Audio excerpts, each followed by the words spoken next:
Hi friends, this is Suma. இன்றைக்கி நம்ம சேனலில் நம்ம டிஸ்கஸ் பண்ண போகிற டாபிக் பார்த்திங்கன்னா இது ரொம்ப இன்ட்ரெஸ்டிங்காக இருக்கும்.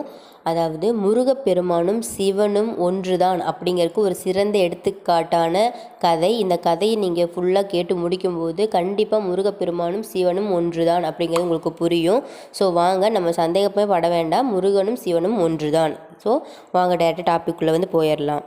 ஃபஸ்ட்டு பார்த்தீங்க அப்படின்னா, இந்த சுயம்பு வேலவன் அமைஞ்சிருக்கு இந்த கோயில் எங்கே இருக்குது அப்படின்னு நான் சொல்லிடுறேன். அதாவது வில்வாரணி அப்படின்னு ஒரு ஊர் இருக்குது. அந்த ஊரில் பார்த்தீங்கன்னா நட்சத்திரகிரி அப்படிங்கிற இடத்துல தான் பார்த்தீங்கன்னா மலைக்கு மேலே இந்த சுயம்பு வேலவன் கோயில் இருக்குது. இந்த கோயில் பார்த்திங்கன்னா சிவசுப்பிரமணிய சுவாமி கோயில் அப்படின்னு சொல்கிறாங்க. இங்கே பார்த்தீங்கன்னா ஒரு டிஃப்ரெண்ட்டாக இருக்கும். இங்கே சிவபெருமான் தான் பார்த்தீங்கன்னா லிங்க வடிவில் நமக்கு காட்சி அளிப்பார். அதாவது சிவன்னா லிங்கம் தானே, லிங்க வடிவில் தான் இருக்கும் அப்படின்னு நீங்கள் கேட்டிங்கன்னா உண்மைதான். ஆனால் இங்கே சிவனும் முருகனும் ஒன்றே அப்படி